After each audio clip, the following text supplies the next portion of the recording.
Welcome to the show of our brand new Spilling the Tea podcast. This is episode 1, Unveiling Confidential Computing, Insights from Industry Leaders. This is not your average podcast. This is the Spilling the Tea podcast, and we'll be getting into what that means and that play on words and what we'll be covering throughout this exciting podcast. I'm so excited to be here today.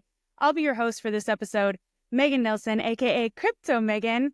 I am a leading Web3 strategic advisor and investor in the space, also host to the Crypto Megan podcast, and recently joined the Secret Network as a board member. I couldn't be happier. I am so excited to be here. I want to welcome our 2 esteemed guests and podcast co-hosts. So we're going to dive deep into their backgrounds. We've got Lisa Loud, Executive Director of the Secret Network Foundation. Lisa has a rich background in both Web 2 and the Web 3. So she's coming from Web 2, which is phenomenal. I'd love to get deeper into that. Her previous roles include positions at PayPal, Apple, and Shapeshift. And she's also the co-founder of Fluid DeFi. And then we've got, and Lisa, this is another thing I'd like to get into, which I'm so excited to get into with you ladies today, is that it's unusual in her background coming from development as a former programmer in C++. So really technical women on the show today, which I love to see. We've also got Zoe McFox, who is the Vice President Partner at Phala Network. Zoe leads European growth and business development for the protocol, and she has a rich background in information and cybersecurity. And Zoe is also very technical and a fully licensed pilot, which I find to be so exciting too. So we're going to dig deep into that. And without further ado, welcome to the show. So great to have you guys on today. Lisa, I think we'll pass the mic to you, and then we'll get to you, Zoe, as well. Yeah, I'm so excited to be starting off. We've been talking about spilling the tea for some months now and just planning out what we're going to be talking about, what we're going to be focusing on in the show. And it's just been coming together in an amazing way. So I'm really, really excited to be starting out today. And for me, what we're talking about is very hot in the industry right now. We're talking about TEEs, which is Trusted Execution Environments. And Zoe and I have very similar takes on how TEs can be used in the future. So I will pass the mic over to Zoe so she can take it from there. Awesome. Thank you, Lisa. Thank you, Lisa. Thank you for the intro also, Megan. And hello, everyone. Great to have you join our first episode on Spilling the Tea. As said already, I'm very excited to be here in the first episode, but also going forward to discuss TE on different use cases. And I think that's the exciting part of the podcast. TEEs have got a lot of awareness in the last year. Now we are entering 2025. And this podcast should also focus on a lot of use cases TEEs can be used going forward. We have a specific topic we will discover today. And going forward, there will be many other topics to be discussed. So I'm very happy to be here on the first episode. Thank you for joining, and let's dive into it. Oh, yeah. And I think what would be helpful for people viewing who may not be so familiar with this space is to kind of get a little bit of an introduction into what is TEE and what is confidential computing. So I think that would be great to start it off that way if each of you want to kind of give your answers. Zoe, go ahead. Yeah, sure. I can take it also on the example. I mean, I'm joining here today as VP of Growth for Phala Network. Lisa is representing Secret Network, but we, of course, also can generalize trusted execution environments a lot.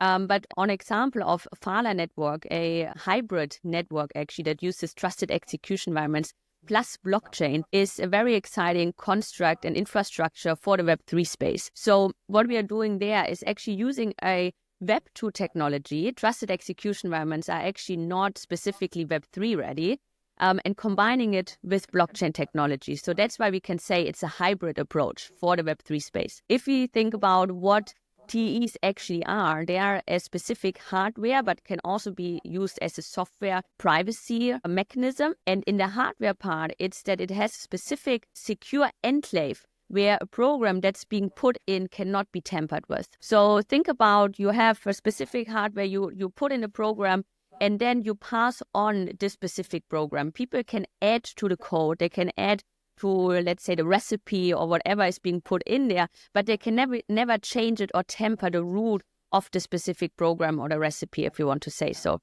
And this combining with the blockchain brings a lot of privacy to the Web3 space, but also actually enhances the Web 2 hardware that we already have with a decentralized part of the blockchain. So in sum, what TEs do for us in the Web 3 space here is bringing a lot of privacy because you can run a program that you would usually put on the blockchain in an off-chain part, right? It's not connected to the blockchain directly or by default. We, like in Phala or in Secret Network, connected to the blockchain.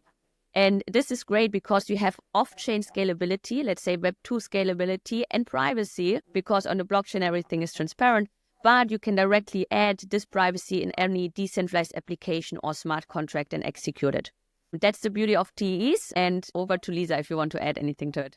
Yeah, great description. I would just add that when you touched on it, but the fact that when we transition from Web 2 to Web 3, we get a lot of advantages, right? Decentralization takes away a lot. It adds resilience. You add nodes, you add redundancy. What is not such a great thing is that you add transparency.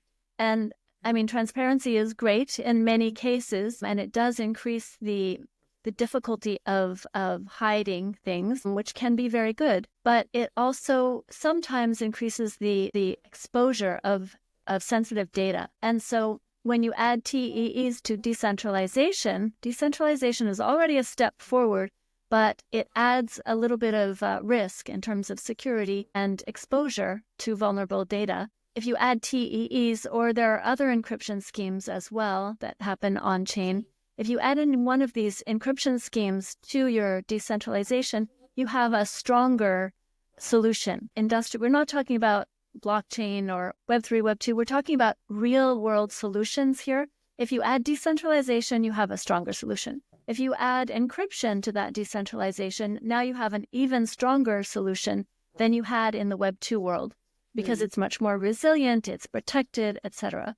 So, and then I'll also add that TEEs are just one of several encryption schemes. The reason that Secret Network has been doubling down in TEEs for the last 4 years is that TEEs are the most practical and usable solution for on-chain encryption today. The other schemes, the other solutions that we have are either very computationally intensive, or they have some collusion vulnerabilities where you require people to be available, or people can defeat the encryption by colluding together. So TEEs have the advantage of being very easy to use, very fast, and very practical today. There are some disadvantages as well to TEEs, which are that you're depending on a third-party hardware manufacturer, and you're extending the trust in a trustless system. Blockchain is a trustless system, which means that you don't have to trust any one party in that system, but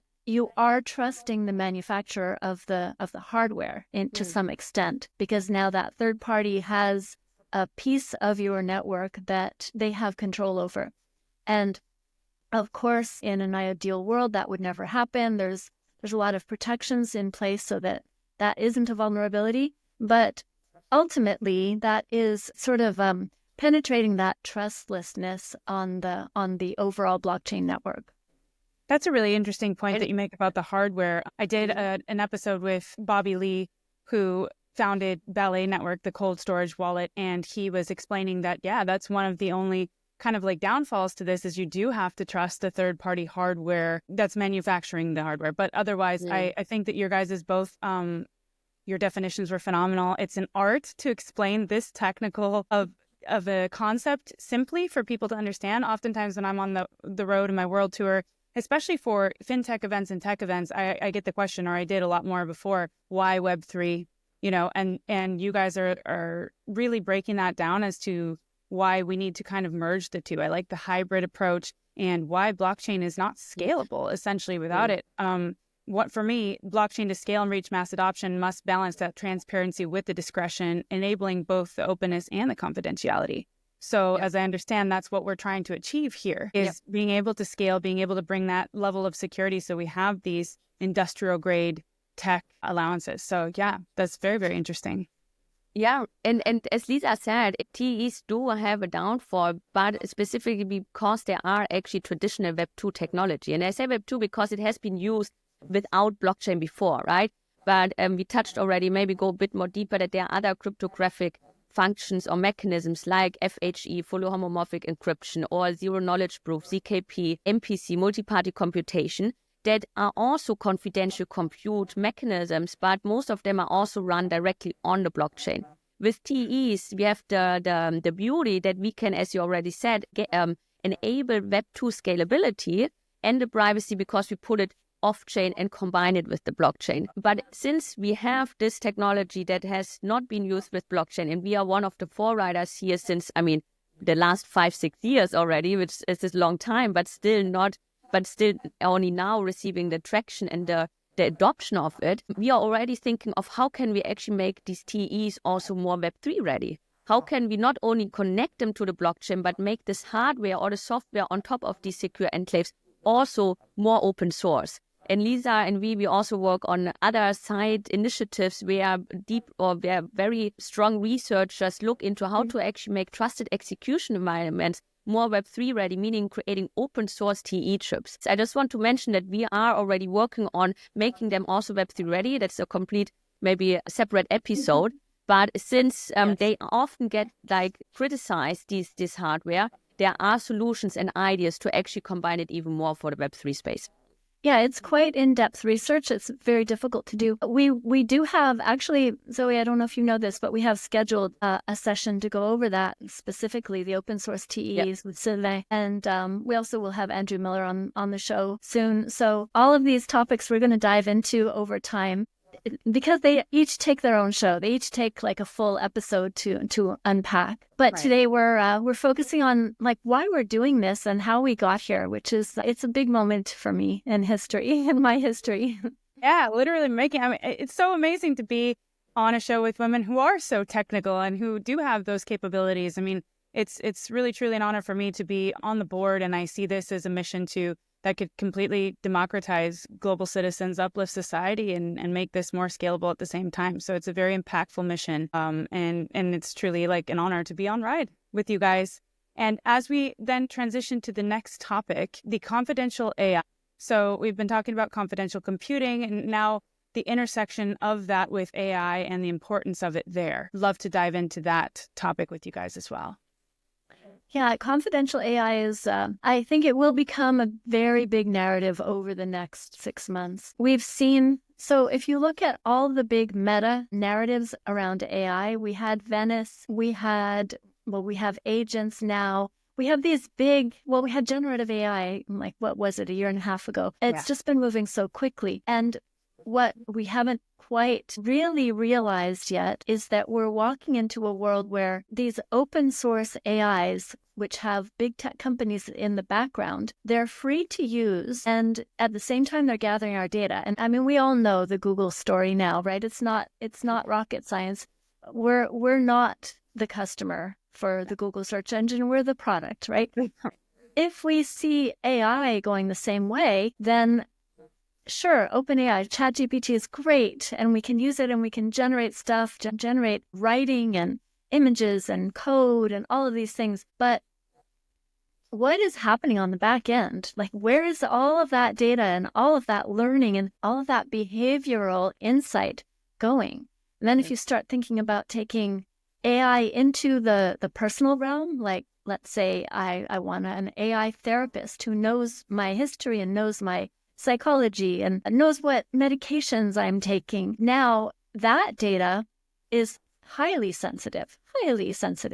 And if that data, all of it has a back door, then we're looking at a future where we really have no privacy left. Not only are we the product, but we're a very, very powerful part of the product. And those who control the access to the data really become world powers, and having them work with the government. It's a scary future that we are contemplating as we think about the rise of generative AI, of agents, of open AI.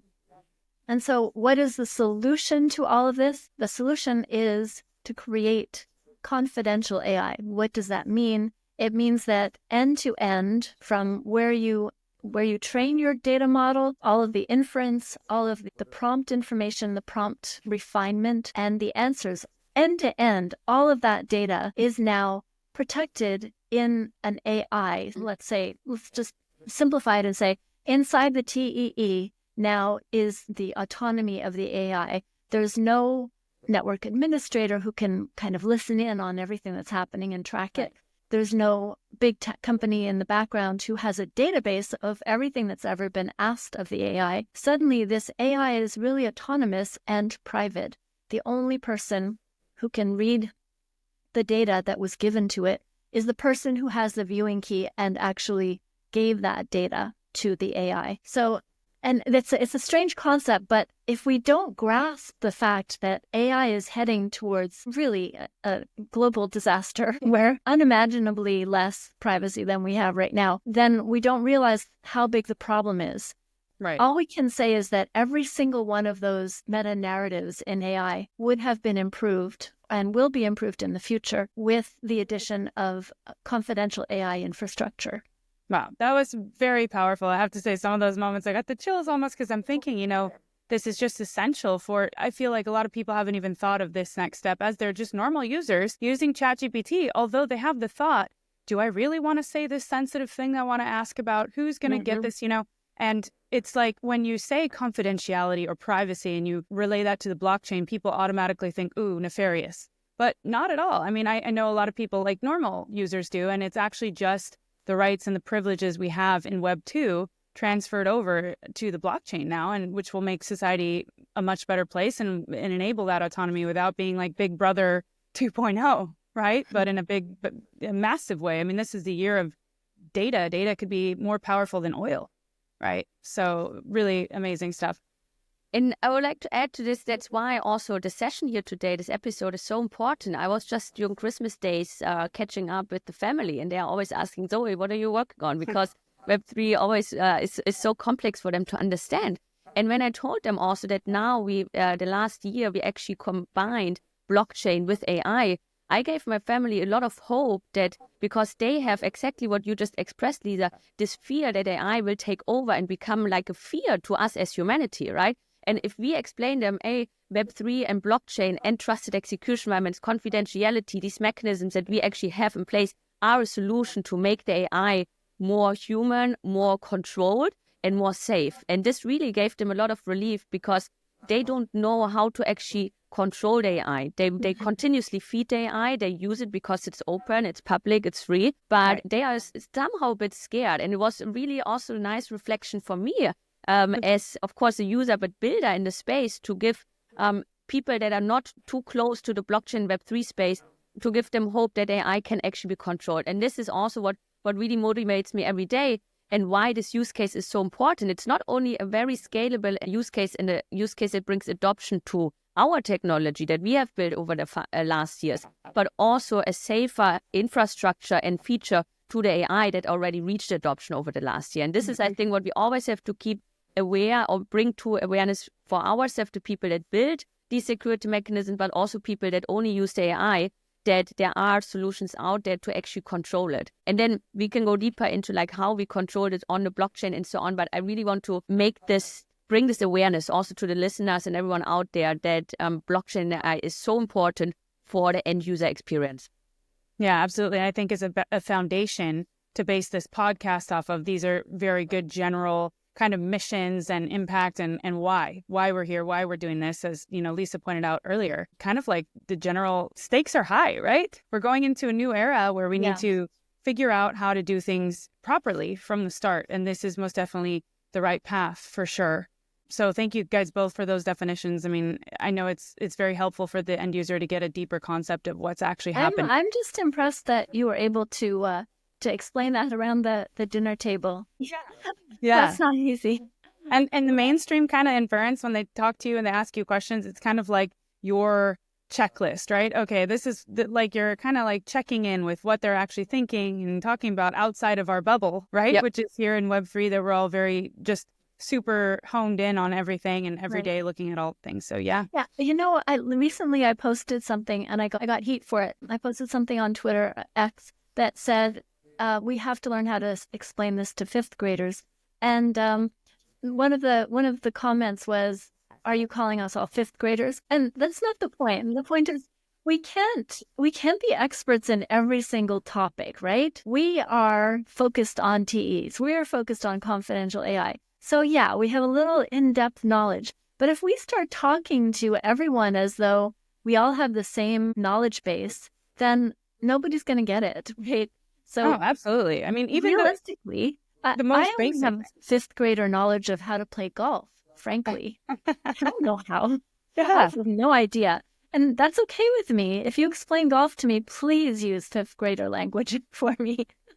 Yeah, I think that's a good point. And plus, like, it's so easy to get down the rabbit hole and not pause and take that moment to explain it deeply. Like, even for me, when I'm on my tour and I'm just giving basic explanations of the blockchain, which I feel are basic, but then my husband comes to me afterward, he's like, hey, half the room is like wondering what's going on here. So it's kind of like that constant, okay, you need to balance. And those who already are aware, then they can dig deeper. But yeah, I think people need to be able to grasp it and understand it. So right. Absolutely. And I think we have a mixed audience here. We're not trying to talk to everybody as though we were around the dinner table and explaining it to our family. But at the same time, it's good to have a mix of dense content, right? Like this information like Zoe was just explaining, and then also the dinner table conversation. So we bring people along because it's all about us all learning something at whatever level we are. We want to learn something if we're spending our time listening to a podcast or an episode. It's got to have some reward and payoff. Yep. Entertaining, but also enlightening. I've got so many programmer jokes, so if we need more entertainment, let me know. Please, I love Lisa. But maybe to bring another example also, what we just touched on was really like high level, basic level for also the family to understand. But I think because that use ChatGPT at the moment, right?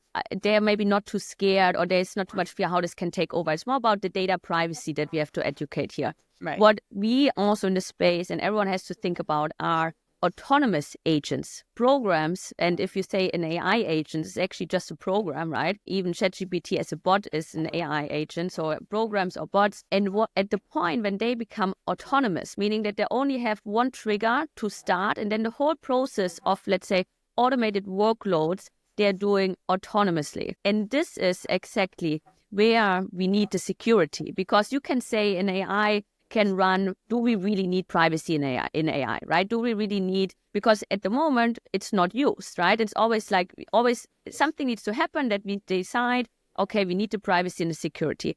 But we need to think the step ahead that autonomous agents cannot be launched without security or privacy, or specifically the security, the verifiability, because if something goes wrong in an autonomous agent workload step, then you as the end user, you're like really, I don't want to say the word, but then it's really bad for you, because we are talking about use cases, especially in crypto, we are talking about trading agents, right? Or voting agents, or like agents that really execute big tasks for you, where you give them a lot of responsibility. Even DeFi agents, right? Like it's not only about the trading, but specific executions with your money. And these are called autonomous agents because we can already program with one trigger to execute a whole automated workflow. And this is specifically where the security needs to come in. Just to bring another use case on the agent side here. And again, we can go deeper in why the T's are needed here, but I want to bring also the awareness on non-autonomous agents and then the fully autonomous agents, where we are also stepping into in the next year. Yeah, I love that because it's a very hot narrative on X right now, the AI agents, and people are buying, trading, listening, kind of experimenting. I feel like it's the phase when NFTs kind of first got their initial start and people were just dipping their toes in and really don't fully understand maybe everything that's happening. And a lot of them are like, is this even an autonomous agent? Is there somebody behind the screen? Like, there's a lot of questions floating around there. So I think it'd be good to dive into that topic and, real life examples of the AICO. AICO. Yes. New term, I bet. New term, yeah. We're going to coin it here on this podcast on Spilling Tea. So let's dive into that then, about what happened with the AICO and kind of do a little bit of an overview and how TEE could actually save the day there. Yeah. So Zoe, I don't know if you're up to date on that more than, because, well, let me just preface it by saying that we've seen a lot of rugs happen on meme coins, right? We've seen a lot of ICOs create rugs. On Solana, there's so many, right, that are very public and very bad, just bad outcomes. So what we don't want to see is that AI agents, which will have the opportunity, which will have the same power as meme coins to pull rugs, what we don't want to see is for those to turn out to be a lot of rug pulls as well. So Zoe, can you talk about what's been happening? And I know it's a hot topic on X right now about these AI COs and whether they're protected from, because if they use TEs, are they protected from rugs, and are they protected from regulatory issues? Interesting. Yes. Yeah, I mean, I think this is really what I just touched on with the autonomous agents, right? What we want to do here, and we all know what happened with ICOs in general, is to actually overcome the challenge where the deficit of humans, like greediness and wrong intentions, can actually do bad to the overall good technology that we are building here, right? Web3 decentralization is for good, but we used ICOs to launch tokens, and then some of these tokens were scams, or you as an investor got rugged and so on, and it didn't have the best impression to the overall space. So the idea here is to bring, again, the merge of AI to Web3, what we can actually within the Web3 space, within the industry, optimize and automate with AI. So how about like actually launching ICOs, but with an AI agent? So you don't have, you have all the calculations, all the strategies, all the executions actually trusted in one program, which is an AI agent, instead of a specific team.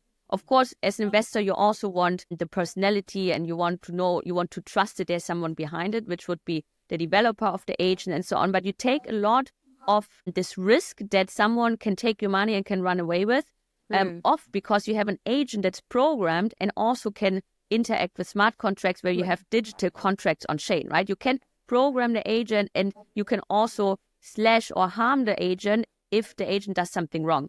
So this is the beauty of an overall just big thinking. How can we optimize something that really got bad attention and bad publication in the Web3 space, ICOs in general? How can we bring in a new technology, AI, and rethink this process? Because it's still an important process that we need in initial token launch also, right? So this is the overall thinking here, and I think it's really beautiful if you zoom out a bit more, the connection between human and machine, right? How much do we still want to trust the human, and how much we trust the machine? In this case, we actually want to give more trust to the machine because we control it better in this sense, because we program it, we have the mechanisms to actually also to slash, for example, or harm the agent, to have the digital control. And this is something that you as an investor sometimes don't really have as over a human, right? Founder.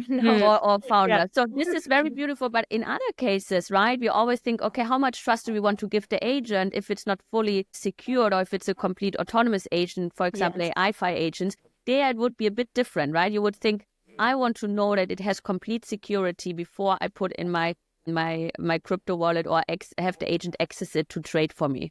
So This is just to give the perspective what the AICO actually means. It's like rethinking a process that was not executed in the best way, I would say. Yeah, absolutely. It's coming from a time that did get a lot of stigma and a lot of kind of bad feelings in the crypto space, now to this emerging tech that's amazing, but people want to understand it and want to feel secure in it and know that it's going to be a trustless environment, right? And also, what about the AI fixing bugs in the code? Is that something that we could look to for the future, or right now we're focusing on just the autonomous process? You mean specifically in this case, or in general? In general. Yeah. I mean, that's a place. I general. know Vitalik Buterin has talked about it. And so there's just so many places, there's so many issues that we can tackle with AI now that we will going forward. Even my hardcore coder friends now are talking about how they're using AI to improve their coding. It's not, I mean, it's gotten easier to code over the years, but now with AI, I've even experienced it when I've been coding a trading algorithm in Python and suddenly realized there's a bug here. I don't know what the bug is. I'm getting this error. And I plug it into AI, and it tells me, oh, well, you did this and you passed this parameter wrong, and that's why you got this bug, and I can fix it. Whereas before, it would have taken me hours to track it down because I'm not familiar with that library or whatever. AI definitely helps. That's where we are right now, where people are using AI to fix their bugs and using AI to code better. The next step, is that AI can be used to actually find and fix bugs in the code without any human intervention. And then what do we need the coders developers for, really we start to move towards a creator economy again, where what you can imagine can be built by the AI. But I think Zoe's point about being able to contain, you can build in controls to an AI from the beginning, where you can't, I mean, of course, if you raise children, you try to build in good values and good responses and resilience and all of that. But in the end, there's a lot of other influences on the child and on the human being. And how they turn out is really largely up to them and luck and circumstance.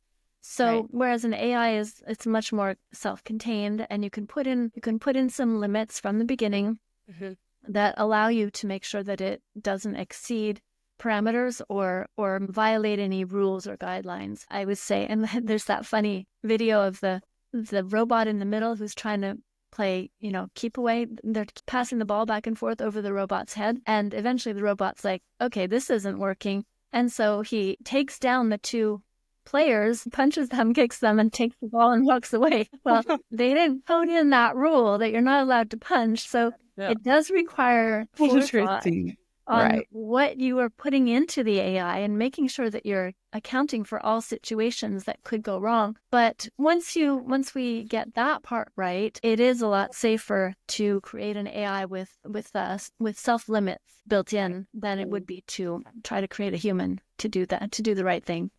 Right. And as people navigate this space and these AI agents, I mean, you highlighted, we truly understand now, like, what the benefits are. You highlighted some of the risks. What would be the main risks? Is this truly unruggable? I mean, like, I know you started to get into that, but if you could get into that a little bit more, just so people understand the implications, because the benefits are astounding, but there's just a full circle kind of understanding here.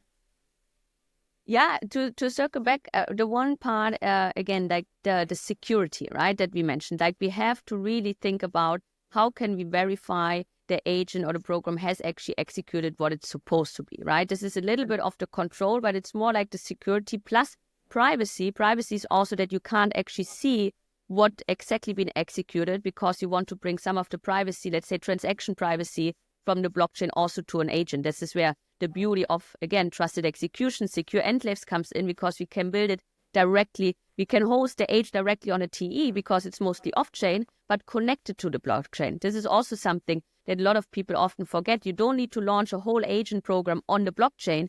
It's too big, but you can host it on the TE, which is off-chain, secure and private, and then verify or connect it to a smart contract or an application on the blockchain. So the security part, I think something else that we often forget, and we tap deeper into use cases now in the next year, is the identity of an agent.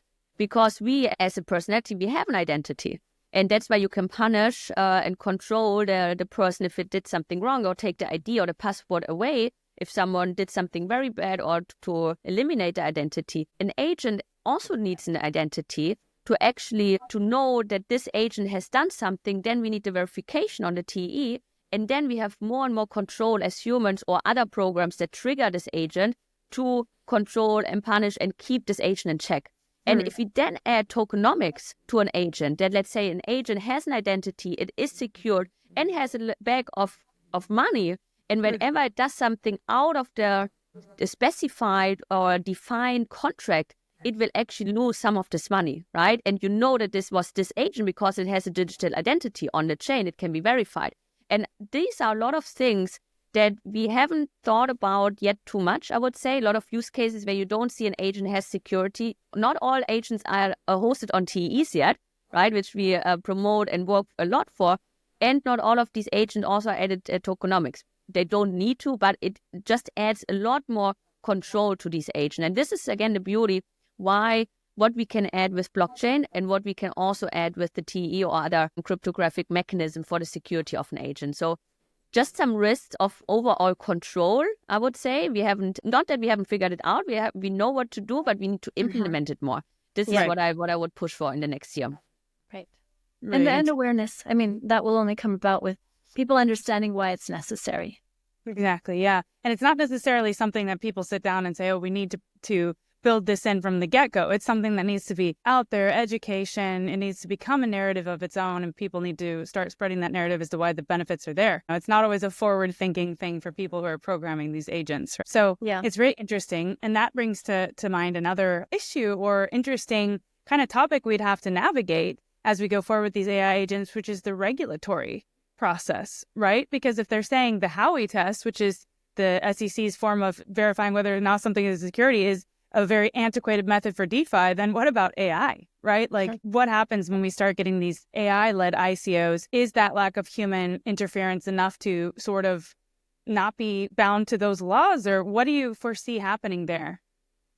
Oh, that's a difficult question. Loaded question. I know. Yeah, I don't know. I don't know what we're going to see. All I can say is that we've seen a lot of evolution over the past few years. We've seen a lot of heels stuck in the mud. No, we're not going to change. We're not going to change. The old ways are the best, and let's just figure out a way to apply them. That is, I can say that's not going to work. It's not going to continue to work. I see. We already see the cracks happening. Right. It's already falling apart. Things are already changing. How that gets turned into the future, I can't even barely guess what that's going to look like.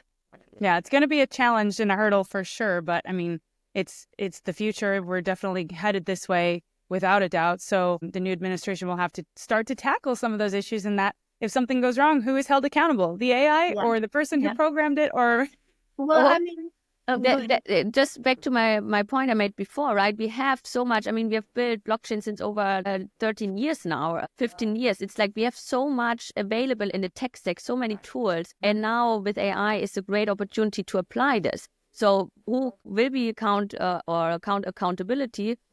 Maybe the AI, yes, if we are able to implement digital identity, right, which we have available. So you can actually give the AI an identity. But then you need to define, is it the programmer or the AI itself? I just want to, we don't have the answer yet. And maybe there might a scenario happen where we need to think about it before it happens, hopefully. But what I want to say is that we do have so much available in the tech stack that we maybe with the AI, because it's kind of can be seen as a digital person also, right? A digital brain that can be regulated or like put in a nice infrastructure way that the regulation can't attack us too much, because we already present it in a well-defined or well-infrastructured way. This is how I hope we are able to execute it. Kind of like you take a look at the established parameters and you go from there. Yes, right. Thank and you. then person who established those. Just add that the Tornado Cash ruling being overturned is pretty significant here, because if a programmer cannot be held accountable for the way that the code was used, then can a programmer be held accountable for the way that an AI behaves? Probably not. And that breaks a lot of things. So we've seen that we're going towards this new era where we have to have new rules, at least.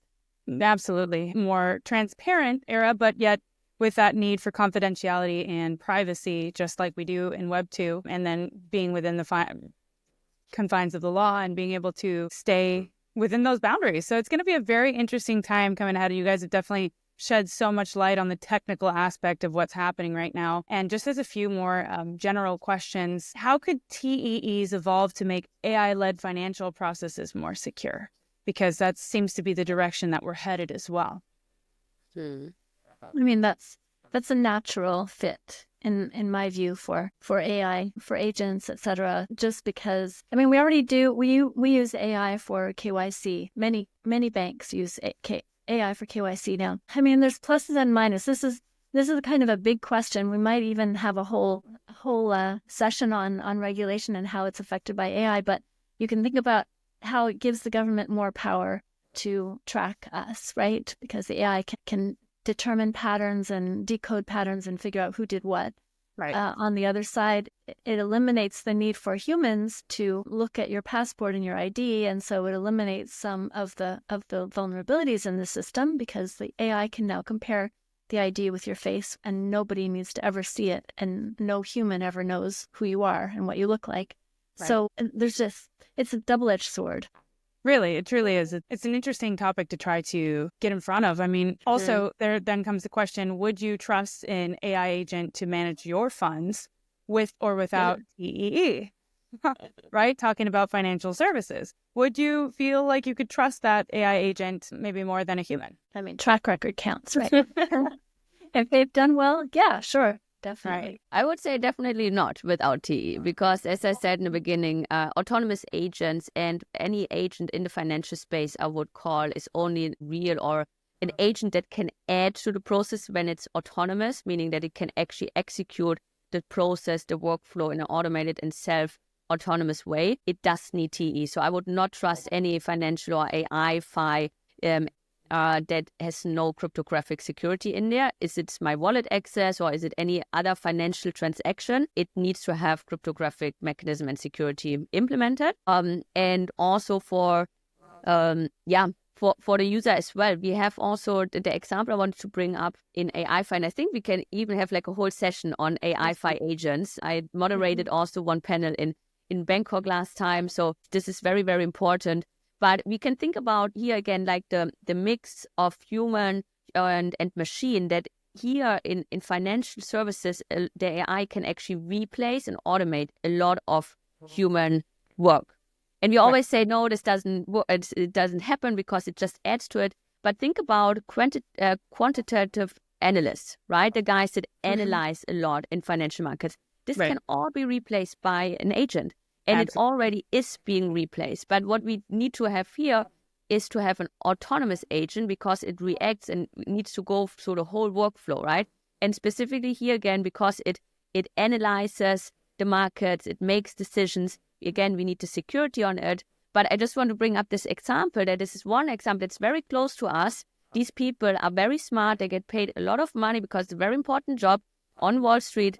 But we are very close to actually have a technology solution that can replace these jobs. And not to scare anyone here, but to actually also show that AI is so powerful. And especially if we can replace these kind of positions with this much responsibility and also knowledge they have, we do need to implement security mechanisms in there, right? Verification, privacy, and then also the proof of the agent, who, like the identity that we mentioned to it. So yes, AI-Fi very important, but I would not trust any AI agent.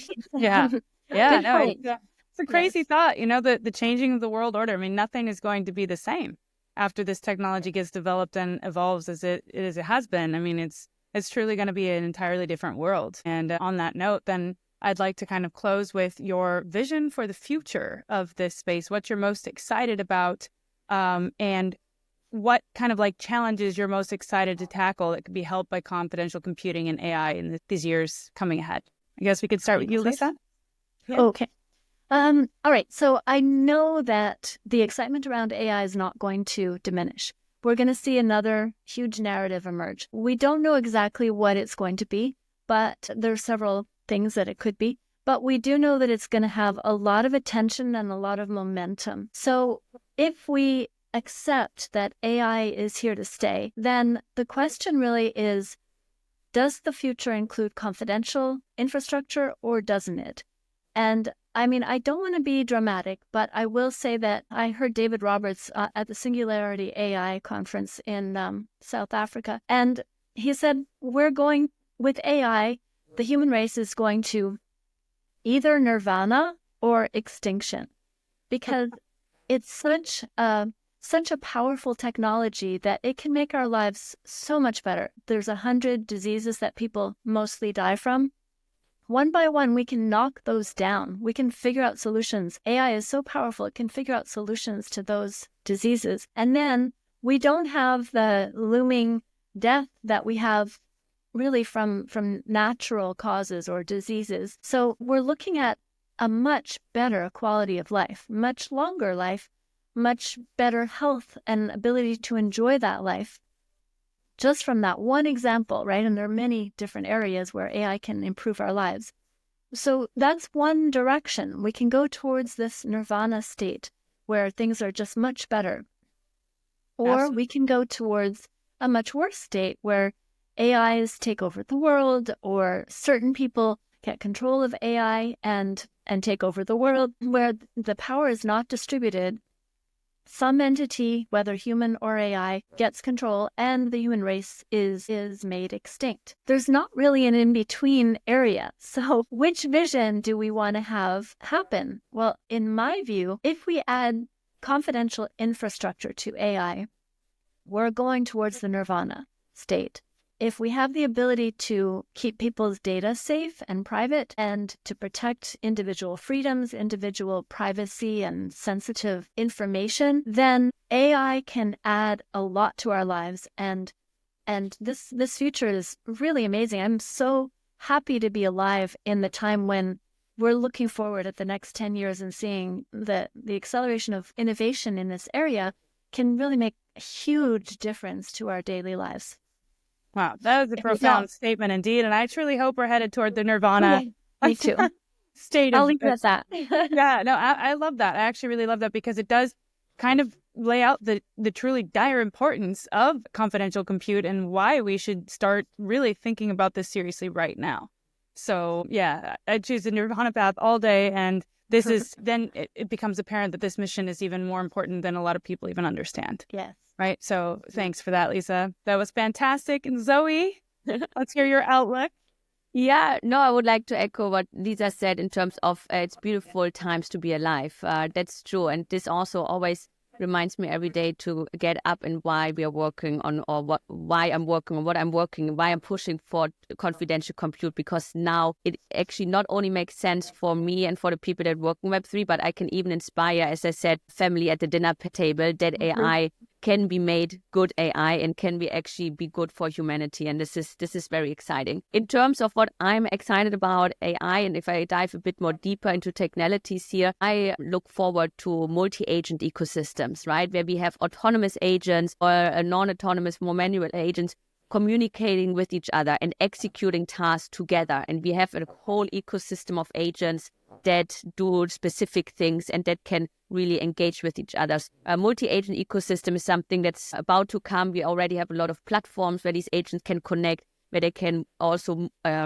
omni-chain or multi-chain-like communicate with each other. That's why, again, we need an off-chain part, trusted execution environment. So this is something I'm super excited about. And then also to see really how the other cryptographic mechanisms like FHE, ZKP actually are able to tackle AI use cases, because TEE is, as we already discussed today, the most ready-to-use security mechanism for AI use cases. It's the cheapest, the fastest, and the ready-to-use mechanism, right? FHE is a bit slower, much more expensive. ZKP is almost there that we can compare it directly with TEE, but none of these other mechanisms have as many AI use cases launched as other TEE projects.